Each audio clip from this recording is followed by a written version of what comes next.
Welcome back. It's Tutorial Tuesday, working on these Christmas tree earrings. Listen, it's 2 days before Thanksgiving, and I haven't gone to the store yet. We're going to try to do this as quickly as possible. Give you a little fun something to do if you find yourself with a few minutes between cooking and traveling and whatnot, so this won't take you too long. Let's go over a few tools that you're going to need. You're definitely going to need bench block and hammers. You will need round nose, flush cutters, chain nose, and my handy dandy, use it every single time, bail pliers. I am also going to be using 18 gauge. This one I did 16 gauge, and I'll show you why it made a little bit of difference in just a few seconds.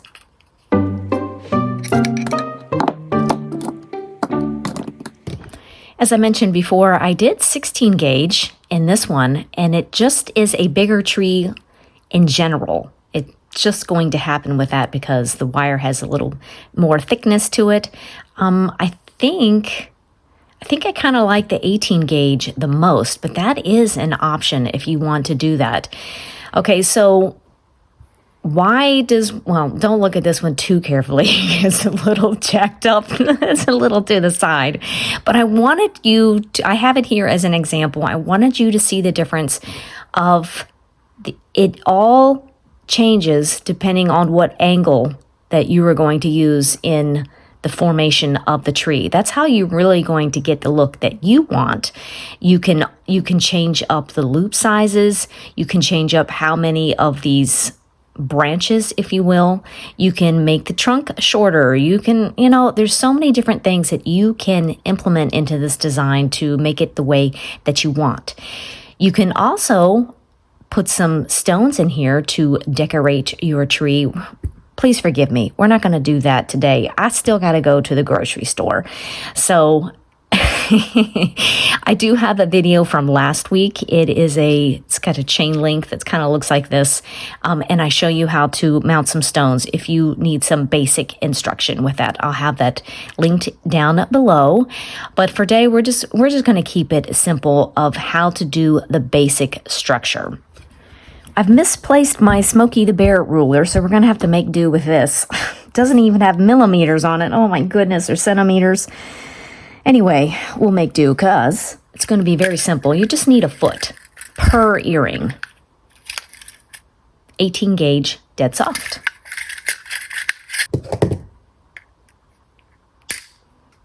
Find the basic middle of your wire. And to make this loop, and actually the first 3 loops at the top, I'm using the second bail on my pliers, which measures 3 millimeters. And we're going to make that first loop at the top.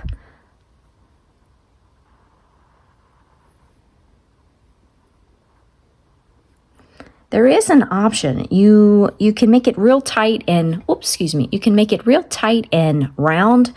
Or on this one, I made it a little more teardrop shape. You could really extend that if you want. I love how you can really come up with a different look. No Christmas tree is the same. And so you can really take this in wonderful different directions to make your own custom Christmas tree earrings. Now that we have this first loop on here, you'll notice that obviously one's going to have to be on the top and one is on the bottom. That is going to tell us how to form these loops. We're taking the second bail again, and I'm placing it on the wire that's underneath. Because it's underneath, that tells me this is the one that's going to wrap around and then come back over top the wire. So you'll do the same thing. Find the wire that's on the bottom, underneath, pliers like this, wrapping around, so then it's on the top. This is going to happen in every single loop that we make. As I'm working, I'm keeping my bench block handy, just using the nylon side and tapping it down a little bit, just to kind of get a shape going. It's also work hardening it. What is wrong with that? Lay down. Okay. So we've got our wire like this, and this one to the outside here is on the bottom. So I'm going to work with that one, still using the second step on the pliers. You will get a totally different tree depending on where you place the pliers as it's working along the wire here. You do want to keep it out a little bit from your previous loops to leave a little gap so the wire can sit in after you wrap it around. See how it sits down in there like that? The beginning of the video, I mentioned to you that really depends on, you'll get a different tree. You'll get a different shaped tree depending on this angle right here. If you want a really tight up and down tree, keep your angle like this. And if you want to get it fatter, obviously we're going to bring it out more. I'm just going to do it and see what happens. Kind of in between here. I think probably the hardest part of this tutorial of doing these earrings is getting them to match, probably. And I would also, here's a tip, I would start with, like, if you want a 16 gauge, don't start there. Start, if this is the first time you've ever done this, maybe loops and all this wraps is kind of new to you, start with a lower gauge, maybe even 20 gauge to practice first before you try to adventure to the heavier gauges, because it's going to be harder to twist and all that goodness. So practice with a lower gauge before you move on. Okay, for these first through 3 loops, I use the second bail. I'm going to move down to the next big one, the bigger one, which is 4 millimeters. And it's the same process. I'm going to the side where the loop is on, the wire's on the bottom. Giving myself a little room so that the wire can come around and sit down in a little gap.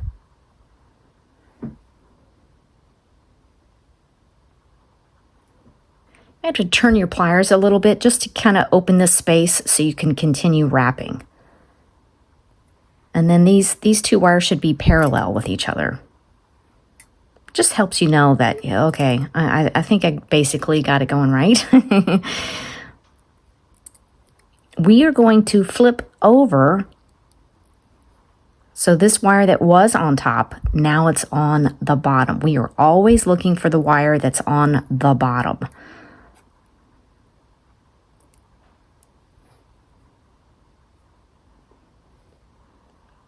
Gripping it nice and firmly before we start wrapping around and laying it down there in that little space, that little gap that we left. Making any adjustments that you need to do as you're working. We use the 4 millimeters. I'm going to move on to 5 millimeters for our final loops before we do a trunk and all the goodness at the bottom, those sweet little spiraled loops. I'm also looking how this wire is parallel with that one to kind of gauge, make sure I'm keeping my angle proper. And just bringing it around.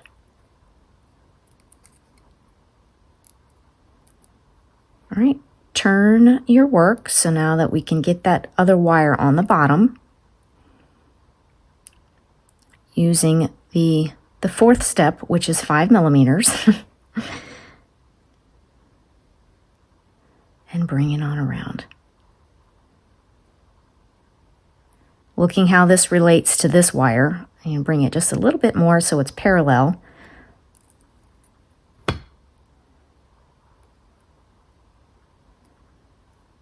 All right. I think this top one is just a little skewed. I'll pop my pliers back on there and just bring it over a little bit. This is all just tiny tweaks that you're not even really going to notice. Okay, we are going to make this twist and the little spirals. I'm going to do something real dangerous right now. I don't want to do this, but the way my hands work, I want these to be reversed. I want this one that was on the bottom on top. There we go. Okay. All right, it was successful, but I want that back over there. Oh, you've got it. Okay. Because the way I twist, I want this top wire going this direction. I'd have to go this way to twist it when it was the other way, and I find that difficult. I want to turn this way with my hand, and you're going to need to find out what works best for your hand. We've got this 90-degree angle going here. You're going to pinch right there where they cross and twist them equally. I am gripping very firmly where the twist is, keeping the angle the whole time. That's what's really going to keep your twist. Looking pretty good, even from the side view. Nice and level. Do not feel bad if you do this and it doesn't come out right the first time. You know, you got this wonky way over here thing. Whatever, it's fine. All right, we're basically almost done. Just going to put these spirals in right here. They are so adorable. And you're just going to need an inch on the end of each of these wires to do that spiral. I'm going to flush cut. I didn't mention flush cutting in the beginning because it's not necessary when you cut that foot of wire, because it's going to be trimmed down.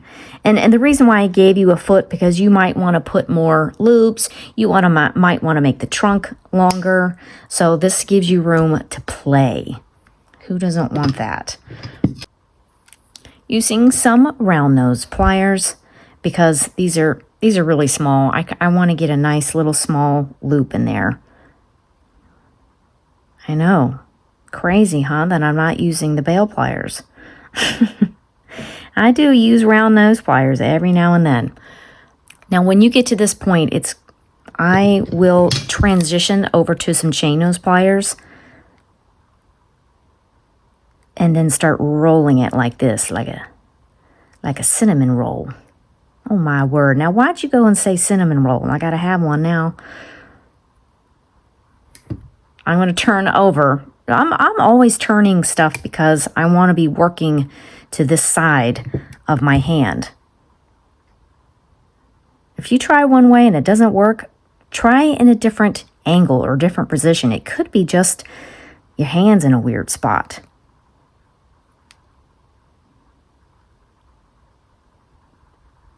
And right about now, as it starts to spin onto itself, that's when I'll transition to chain nose pliers.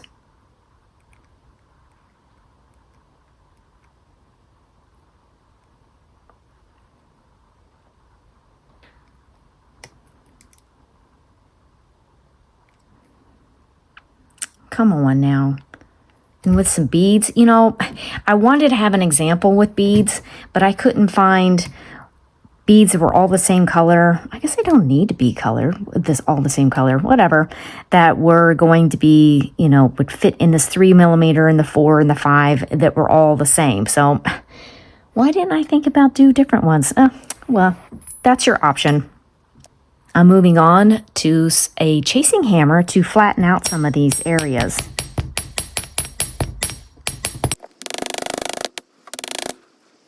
I just want to get the edges of these branches, if you will.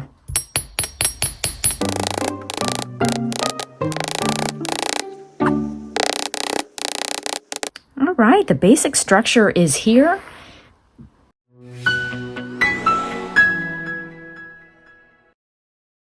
I was getting ready to be done with all the instruction and all the fun, and then I realized, oh my word, I forgot about ear wires. So let's run it and do it real quick. Super quick. You know, this is a busy week. I use just under 2 inches for my ear wires. For me, I just like that length. But ear wires are just as flexible as any other type of design. Do what you want. I love all the different styles of ear wires. I'm branching out a little bit. I use my bail pliers for ear wires. It just makes it easy.